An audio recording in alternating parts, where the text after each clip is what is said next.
And for more, Alex Lawson joins us. He's a senior reporter of international trade at Law 360 and also co-host of their podcast, Pro Se. Alex, thanks for joining us. You know, ultimately, it's really not China that's paying for this. It's the American consumer that's paying for this tariff on imported goods. So is this really hurting China's economy? You should say that a little louder so the president can hear you. He keeps sort of saying that he keeps framing it as like a punishment for China against China. But it's not something that we can really say definitively here. China's sort of very opaque with their economic numbers. But actually, one thing we can say is that during 2018, last year, which was the first year these tariffs started to go into effect, there were actually more imports from China that year than there were the previous year. So if the goal of the tariffs was to sort of lock China out of the U.S. market and cut them off from our teat or whatever, it didn't really happen. Did, in fact, the opposite. So the talks ended. Nothing really achieved.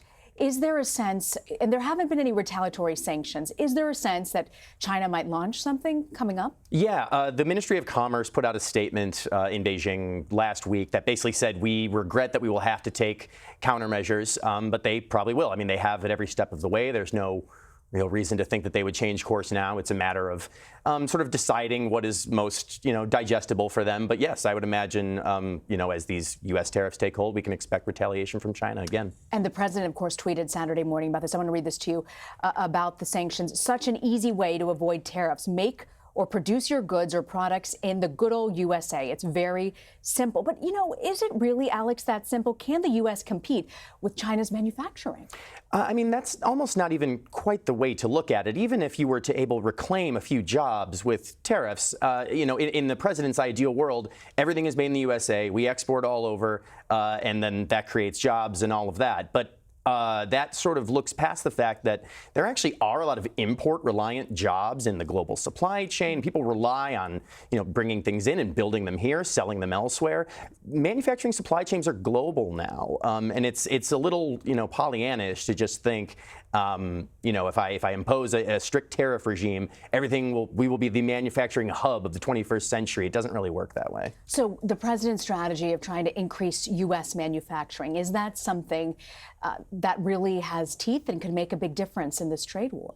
I mean, it's definitely what has been their North Star, trying to sort of, reclaim manufacturing jobs. And I think that's definitely the message he's going to say as he sort of ramps up the 2020, campaign season.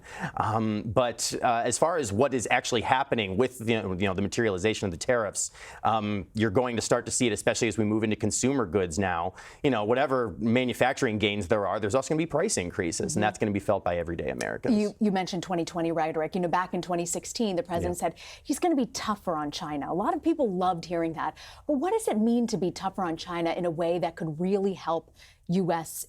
business and trade and the economy? Well, historically, I mean, the U.S. has gathered allies, like-minded allies, like in Europe, Canada, Mexico, and they sort of have brought, World Trade Organization enforcement actions against China. They've enacted sort of small-bore regime changes in Beijing over time, and that has sort of been the model. Now, the Trump administration has decided to go it alone, because not only are we doing these aggressive tariffs against China, but as I ticked off those other allies, there are tariff regimes in place against those countries as well. So being out here on an island, taking on China alone, you can definitely tell a good story on the campaign trail for your stump speeches that way. But it definitely remains to be seen whether or not it will affect the kind of changes they're really looking for. So tell me, Alex, looking ahead over this next week, what do you think is next in this trade negotiation? Well, there may not be much in the way of actual negotiations for some time. The U.S. Trade Representative Robert Lighthizer sent out a statement on Friday, said, in addition to this tariff increase we just did, we will be preparing new tariffs on about $300 billion worth of goods that have not yet been touched by the trade war. So we're looking at, it was in the video package as we were coming in here, we are looking at a reality that has, a 25% tariff on every single product that would come in from China. That's something like $135 billion worth of new tax increases for everyday Americans. So the U.S. will be, plowing forward with that. Presumably China will follow suit, and that's sort of the near-term look. It'll be interesting to see how this falls out. I want to thank you very much, Alex Lawson. Thanks for joining us.